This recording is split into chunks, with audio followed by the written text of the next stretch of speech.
You don't know how lucky you are that the Authority hasn't found you yet. If the Authority catches you and you don't have anything they need, you'll be dead. Rage is a first-person shooter foremost, but it's definitely got an adventure kind of exploration aspect. And it's not an RPG, but it's got that flavor and that feeling, and it's just much more in-depth than you'll ever get out of a normal first-person shooter. You know, you can kind of involve your mind in more than just your trigger finger.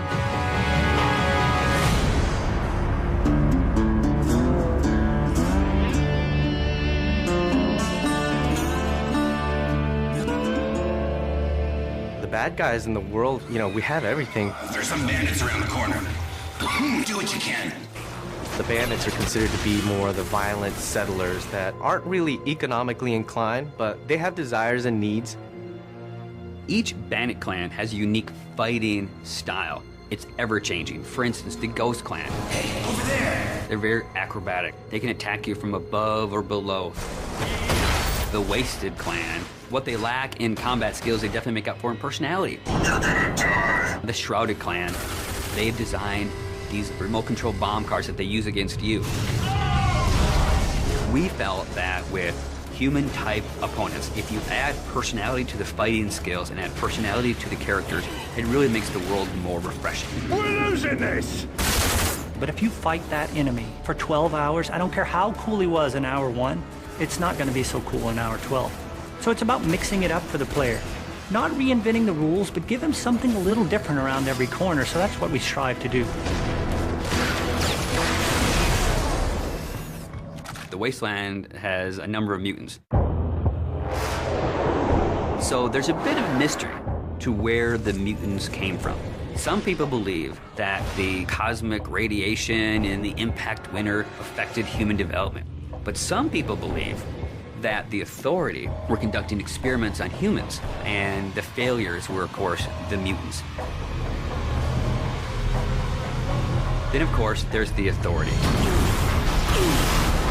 You don't really get to understand or know what they're about until later in the game, and they've kind of twisted this new reality to be what it is that the player will eventually find out as he gets to the end of the game. These guys are battle-hardened military badasses. They have full body armor. They can coordinate with other squads. They have heavy weapons. When you go from fighting mutants with sticks to bandits with pistols to facing off against the Authority, it's a different experience. These guys are tough, and they mean business.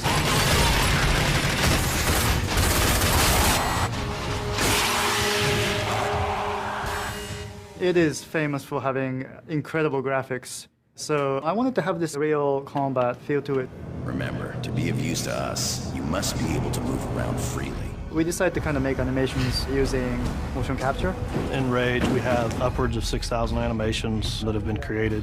One type of character may have 300, 400, 500 animations that go with them. By applying those animations, the character is starting to look a lot more interesting. You also look interesting. When you're actually in combat with an AI, they have multiple layers themselves.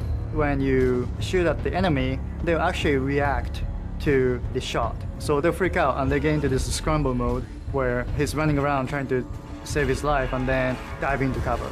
And this is not really scripted, it's just based on what you've done to the enemy, which will change the AI state, and then they will play these different state of animations. And you can interact with them at the time they're doing that, so it's not like they're just stuck in that particular animation. You can shoot them and kill them, and everything happens as you would expect. And all these things work seamlessly together to really make our AI stand out and feel like they're part of the world in a way that you haven't seen in a first-person shooter before. Well, enough with all that. When a player is interacting in a combat scenario, the important thing to do is give them choices. And there should never be a dead point when they're only thinking, oh, I'm just holding the trigger down to kill these guys. Unpredictability and the element of surprise makes a great enemy. It's when you enter a room, you think you know the situation, and the AI does something that you don't expect. Because I don't want them thinking of it as AI. I want them to think, wow, that's the best combat experience I ever had. Show me what you can do, and get the hell out of here.